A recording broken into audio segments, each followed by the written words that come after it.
observaron casos en pacientes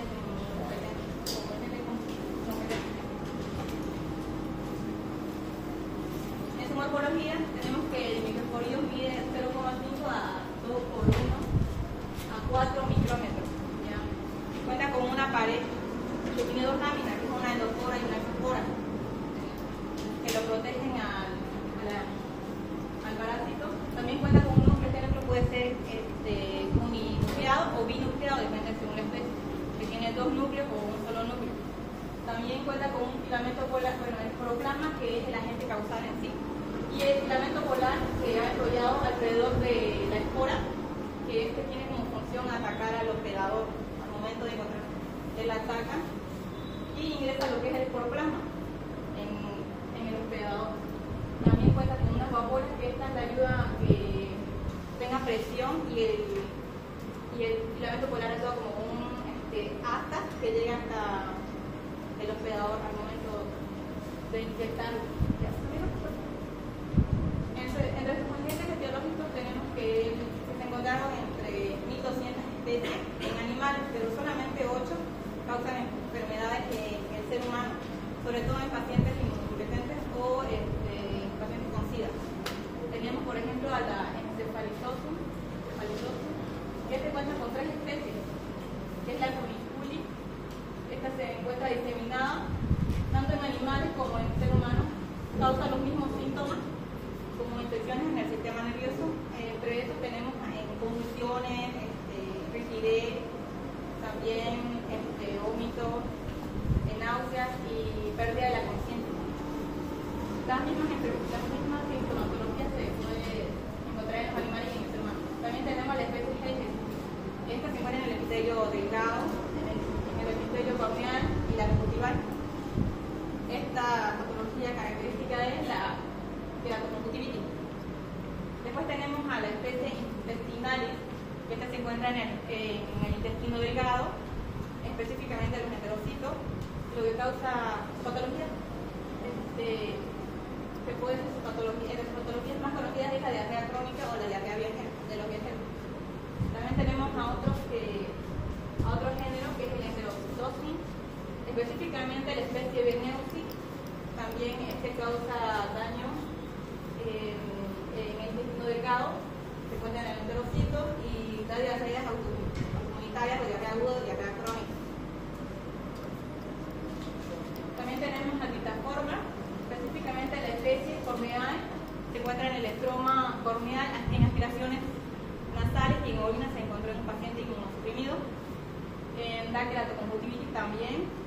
Ahora tenemos otro género que es el Trastopora, y también da queratoconjuntivitis, pero en pacientes inmunosuprimidos puede haber miosis y encefalitis. Después tenemos al Nosema, género, que consta también de 3 especies. El color es uno de los más importantes. Se encontró en un paciente, en un niño en su sistema digestivo, en su sistema pulmonar, urinario, vascular y hepático. Da infecciones sistémicas. Ya estos son que dañan a la abeja, el bongis y el bombitis, a los gusanos de seda. Ya, el Vectoporas y el Ascaria normalmente causan miositis. El Vectoporas se encontró en un paciente con SIDA en su musculatura esquelética. También tenemos al Microsporidium, que se encontró en el estroma corneal, da queratitis. Una de sus patologías más conocidas es la queratitis también.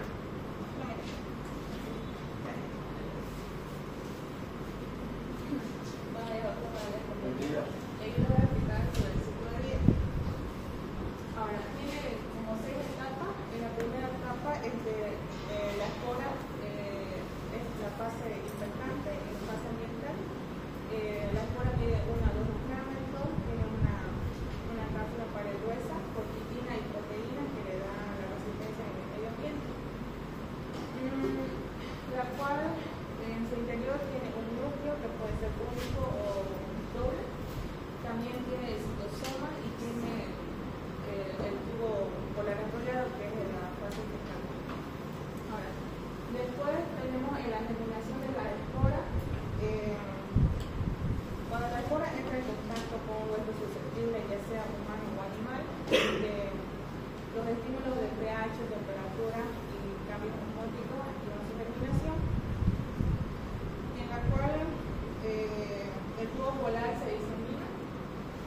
y dispara como un arcón y atraviesa la membrana de la célula.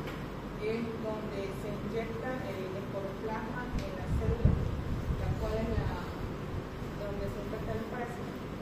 En la fase 3 es la proliferación intracelular, ya cuando está dentro, una vez dentro del esporoplasma se redondea y se transforma en meronte. El meronte se divide por fisión binaria o múltiple y en algunos casos en el citoplasma y en otros en las ampollas. Después se activa esa fase, la multiplicación activa, expansión del parásito dentro de la célula. Como se puede ver, está ahí y se va multiplicando. Después pasa a la esporogonia, que es la formación de nuevas esporas. Los merontes pasan a ser esporontes y esos maduran y pasan a ser esporoblastos. Los esporoblastos tienen su desarrollo de tubo polar enrollado y después a la maduración pasan a ser esporas nuevamente, esporas infectantes. Después pasa a ser la célula huésped se rompe por lisis o exocitosis liberando un centro de esporas intermedias. Estas esporas pueden ser infectar a las células vecinas, diseminación corticular y salir al exterior mediante heces, orina o secreciones respiratorias, permitiendo transmisión hacia los seres. En la fisiopatología tenemos a la infección inicial, que una persona ingiere o inhala esporas infectantes. Cuando pasa eso, entra al cuerpo, entra a la célula y en la célula se activa ese tubo polar enrollado donde libera el esporoplasma. El esporoplasma es la membrana citoplasmática de la espora. Después pasa la invasión intracelular, en especial a las células epiteliales del intestino, del ojo y de las vías respiratorias. En el daño tisular, la célula infectadora se rompe liberando esporas. Esto causa la destrucción tisular, dependiendo a qué fase anclado, y causa inflamación local y diseminación de tejidos vecinos. En el intestino delgado, por ejemplo, causa atrofia de las velocidades, malabsorción, diarrea crónica aguda y pérdida de peso. En el ojo, queratoconjuntivitis, dolor, fotofobia, lagrimeo. En vía respiratoria puede ser disnea y foscrónica.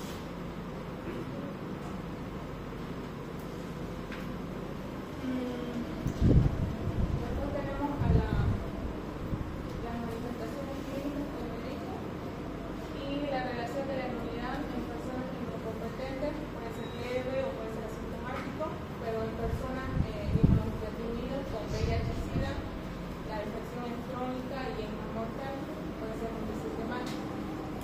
En teoría, la fisiopatología se basa en invasión de las esporas, multiplicación, destrucción, inflamación y los síntomas son dependientes del organismo.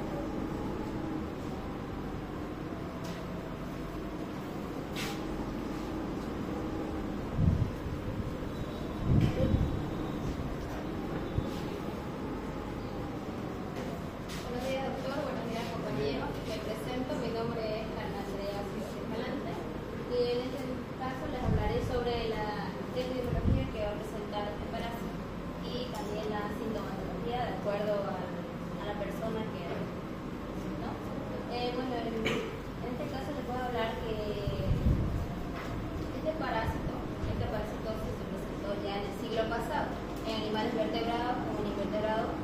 En invertebrados, en el caso de la patología que causaba a los gusanos de cerdo, en la cual Louis Pasteur, padre de la microbiología, aportó a su estudio y a su control. En el año 1959 se presentó el primer caso de microbioliasis en personas, bueno, en seres humanos.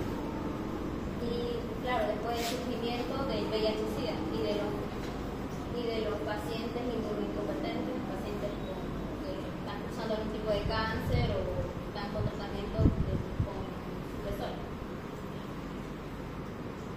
Bueno, la prevalencia de la microbiología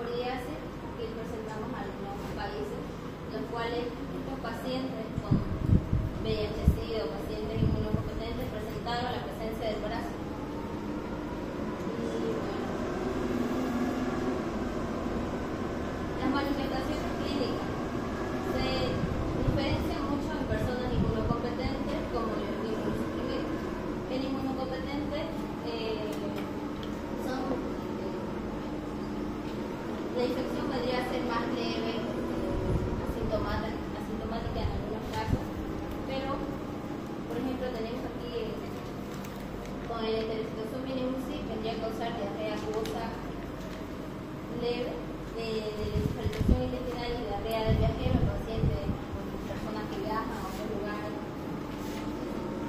Así, en esta forma, la keratoconjuntivitis vendría a ser en pacientes inmunocompetentes. En los inmunosuprimidos, aquí se caracteriza por el agente etiológico. El Enterocitoson UCI y el Encefalocitoson intestinalis con diarrea crónica severa junto con cachexia, que es pérdida de la musculatura en pacientes. Esto se presentaría en un 10-40% de los pacientes que presentan diarrea crónica. Luego tenemos estas otras especies, que el funiculi y el Trachyplegispora y el Pectospora, que generarían infecciones ya diseminadas a otros órganos, pulmones, riñones, causando neumonitis, en vejiga también, como cistitis y nefritis. En la piel, que causaría lesiones nodulares cutáneas. También afectaría el sistema nervioso central, afectando el vómito o convulsiones. Y en el otro género, Trachyplegispora y Plectospora, miositis y encefalitis.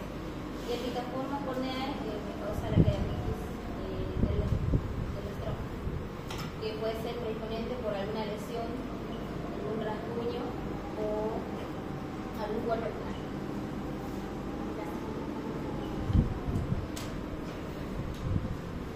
Bueno, aquí veríamos, allá en los métodos diagnósticos, podríamos ver las esporas en diferentes tejidos. Y esto es la keratoconjuntivitis.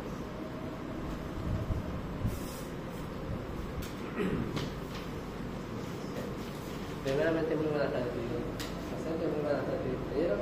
Bueno, en esta mañana me tocó a mí lo que es el diagnóstico. El diagnóstico, precisamente este parásito es muy chiquito y presenta una capa muy grande, muy gruesa. Así que sí o sí se debe diagnosticar por medio de un microscopio electrónico. Es muy recomendado, ya que con un microscopio óptico se puede confundir con cándida o con cualquier otro hongo o parásito. Aquí, microscopio electrónico por medio de la tinción ciclómica modificada por Weber o Real. Y vamos a detectar una espora con una banda clara en forma de halo. Y también está con el método fluorescente. Ahí está el Ubitextos B y el calculor blanco. Se va a poder ver las esporas por medio de las rayos ultravioleta. También está la tinción Gienza, Guartin, Sausulina, Montecilina, Orcina, pero estos mayormente no son tan confiables, ya que se puede confundir con otros, como dije anteriormente, con otro tipo de hongo o parásito. También está el PCR, que detecta el ADN de los microbolillos por medio de heces, orino, apellidos o líquidos farmacéuticos. Es útil, muy útil para identificar las especies y así ver qué sintomatología se ve. También está por biopsia de tejido, duodenal, rectal, corneal, esporas extracelulares en macrófagos, enterocitos. Luego está el microscopía por medio del gold estándar. Este detecta estructuras ultraestructuradas, como puede ser el filamento polar, como vimos anteriormente, y los métodos indirectos, que mayormente no son muy confiables, por ejemplo, serología limitada, que no distingue a la parte activa del parásito, así que no es muy confiable. Luego está el ELISA, que detecta anticuerpos anti-encefalitoson, pero es muy poco útil en personas inmunodeprimidas. Después está el IFI, encefalitoson, esos tipos, ¿no?, parásitos que pueden detectar el IFI. También está el tratamiento. El tratamiento es albendazol. Ahí en el libro, dosis 400 miligramos sobre kilogramo peso, cada 12 horas durante 2 a 4 semanas. En niños se les recomienda dar 15 miligramos sobre kilogramo peso 2 veces al día durante 7 días. Su efecto va a ser que inhibe la polimerización de los microtúbulos, impidiendo que estos capturen sus nutrientes y puedan dividirse. Mayormente actúa lo que son encefalitoson, intestinal, Heyer's, pero no actúan bien activos lo que son enterocitoson, vineosis, ya que este es más potente, es más fuerte. Siguiente, por favor. Luego también está fumaglidina. dosis que son de 20 oral, 20 miligramos por kilogramo peso, durante 14 días, durante 6 días. Luego está el tópico ocular, 3 miligramos sobre mililitro, en solución durante 2 a 3 semanas. Este sí es útil para lo que es el enterocitosol y el neurocito, incluyendo también lo que es el cefalotocin funiculis, Heinemann, intestinal. También está su efecto adverso sería que este causa trombocitopenia, así que están muy atentos a monitoreando la capital del paciente. Y también puede darse micropoliosis muscular con rimoxazol y sulfato, siempre y cuando hay una remisión de los síntomas, quiere decir que no presente síntomas. Luego, para personas inmunodeprimidas, como vimos anteriormente, que está personas con VIH o con depresión, se le puede dar una terapia antirretroviral para elevar las linfocitos TCD4 mayor a 100 unidades microlíticas.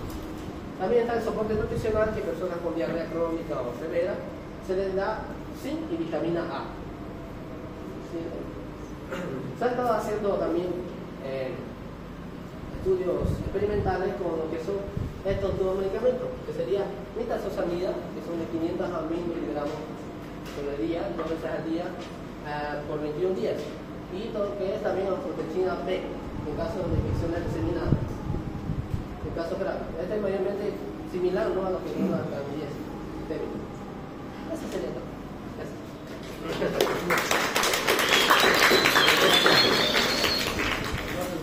Sí, buenos días, doctor, buenos días, compañeros. Mi nombre es José Gerson Ventura Vera y yo voy a hablar sobre factores de riesgo y profilaxis.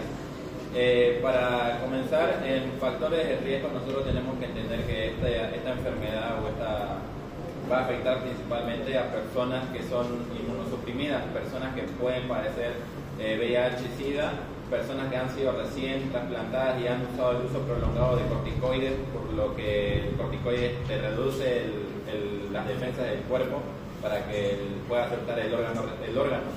Y también en personas que pueden estar sufriendo diabetes, malnutrición o personas ancianas que tienen las defensas bajas. Principalmente los factores de riesgo tenemos un mal saneamiento del agua, alimentos contaminados o mala higiene, por lo general en personas o en lugares donde la higiene no es muy habitual o que no se lave o se procese bien los alimentos antes de consumirlos. Puede ser lugares alejados, pueblos, campos o lugares donde el agua o la educación no sea muy accesible para estas personas. Y también tenemos en las prácticas sexuales de riesgo sin el uso adecuado de preservativo, que es la medida preventiva más adecuada cuando se vaya a tener este tipo de prácticas sexuales que son orales, anales, y el contacto con animales que puedan estar en contacto con residuos o aguas contaminadas igual. Pueden ser mascotas o animales de campo o silvestres.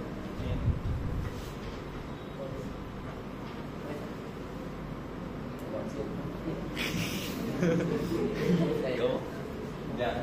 En las medidas profilácticas tenemos la de las primarias, que normalmente son las preventivas, para prevenir que el paciente pueda adquirir la persona pueda impedir que adquiera esta enfermedad. ¿Y cómo va a hacer esto? A través de lavado de manos, sanear bien los alimentos que va a consumir, hervir el agua en caso de que si le colocas cloro, esta misma sea resistente al cloro. Se recomienda siempre hervir el agua antes de consumirla, sobre todo si sabes que no es agua potable o ya procesada. Y evitar el contacto con aguas residuales o animales silvestres. Ahora, en medidas profilácticas secundarias podemos tener lo que son normalmente las recaídas a la enfermedad. Por lo tanto, en personas, generalmente personas que padecen VIH-Sida o personas que padecen esta enfermedad, tener un control adecuado del TAR, que es la terapia antirretroviral, que esté en buenos niveles, que su CD4 esté en niveles normales o por lo menos más elevado de lo que debería estar afectada a esta persona. Si no tiene un buen control de esto, va a ser más susceptible a padecer esta enfermedad, porque su sistema inmunológico va a estar deprimido o va a estar bajo. En personas malnutridas o personas también con diabetes, tener un control adecuado de diabetes, tratar de que siga su tratamiento, porque si no lo sigue, sus defensas van a bajar y van a ser afectadas. Y en medidas hospitalarias generalmente vamos a tratar de evitar el contacto con fluidos o tratar de tener usar guantes, barbijo o esas cosas para tratar de contraer la enfermedad. ¿Por qué? Porque esta es una enfermedad o algo que se puede transmitir de persona a persona vía oral fecal y es lo adecuado. Y eso sería. Muy bien, chicos. Muy bien, chicos. Bueno, la exposición está muy bien. En la parte práctica, 3 parásitos producen, bueno, hay que tener en cuenta la posibilidad de 3 parásitos en una persona que tiene diarrea crónica y tiene inmunosupresión, ¿de acuerdo? VIH también. ¿Qué cosas hay que buscar? Fuera de lo común. Hay que buscar Cryptosporidium, Isospora y Microsporidium. ¿Sí? Entonces, en esos pacientes en los cuales se ha hecho todo, se ha investigado y no se detectó nada, y el paciente es inmunosuprimido, sobre todo es inmunosuprimido con VIH o trasplantado, hay que tomar una muestra de materia fecal y hacer PCR, reacción en cadena de la polimerasa. ¿De acuerdo? Se toma la muestra, digamos que a esta hora, a las 11, y el resultado ya está disponible a las 5 de la tarde. Entonces, es un método de diagnóstico rápido y de alta sensibilidad. ¿De acuerdo? Entonces, eso felizmente ha mejorado en los últimos años. Entonces, diarrea crónica en inmunosuprimidos, 3 opciones: Cryptosporidium, Isospora y Microsporidium. No se olviden que Microsporidium es una infección intracelular. No está fuera de la célula, está dentro de la célula. Y el mecanismo de infección es a través de esporas. ¿De acuerdo, chicos? Entonces, para la próxima clase quedaría el tema de ascaridiasis y a la tarde les voy a compartir un webinar que se va a dar este viernes.